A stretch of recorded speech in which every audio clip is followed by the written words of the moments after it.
ইত্যাদিতে কণ্ঠশিল্পী হিসেবে আবির্ভাব সিয়াম হিমির। প্রতিবারের মতো এবারও ঈদের বিশেষ ইত্যাদি বাংলাদেশ টেলিভিশনে প্রচার হবে ঈদের পরদিন রাত ৮টার বাংলা সংবাদের পর। ইত্যাদি রচনা, পরিচালনা ও উপস্থাপনা করেছেন হানিফ সংকেত। কেয়া কসমেটিক্স লিমিটেডের সৌজন্যে ইত্যাদি নির্মাণ করেছে ফাগুন অডিও ভিশন। আর এবারের ইত্যাদি নতুন চমক হচ্ছে নায়ক নায়িকার আত্মপ্রকাশ কণ্ঠশিল্পী হিসেবে। এটা যে একেবারেই নতুন চমক তা কিন্তু নয়, এমন ঘটনা আগেও ঘটেছে। গত বছরই প্রথমবার গান গেয়ে সুপারহিট হয়ে তাক লাগিয়ে দিয়েছেন ছোট পর্দার নায়িকা তাসনিয়া ফারিন। তার সঙ্গে গান গেয়েছিলেন আরেক নায়ক তাহসান। এবারও সেই ধারা অব্যাহত রাখতে চলেছে দেশের অন্যতম সফল টিভি ম্যাগাজিন অনুষ্ঠান ইত্যাদি। এই ঈদে হানিফ সংকেত সঙ্গীতে অভিষেক করাতে চলেছেন একসঙ্গে এক জোড়া নায়ক নায়িকা।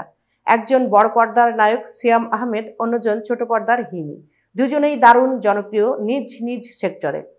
এবার পালা গানের চমক দেখানোর মজার বিষয় হচ্ছে এই দুই তারকা একসঙ্গে কখনো অভিনয় করেননি, অথচ তাদের প্রথম গানের অভিষেক হচ্ছে একসঙ্গে। গাওয়া প্রসঙ্গে সিয়াম বলেন, আমি জীবনে কোনোদিন গান গাইতাম না। হানিফ সংকেত ও কবির বকুল ভাই যদি আমাকে তাগাদা না দিতেন। আমি গানের মানুষ না, আমি ভালো গান গাই না, কিন্তু তারপরও তারা দুজন বলেছেন এটা তোমার দর্শকদের জন্য ঈদ উপহার, তাই গানটা গেয়েছি। এতক্ষণ বার্তা বৈঠকের সঙ্গে থাকার জন্য ধন্যবাদ। নতুন নতুন তথ্য ও সংবাদ পেতে বার্তা বৈঠকের ইউটিউব চ্যানেল ও ফেসবুকের পেজের সাথেই থাকুন।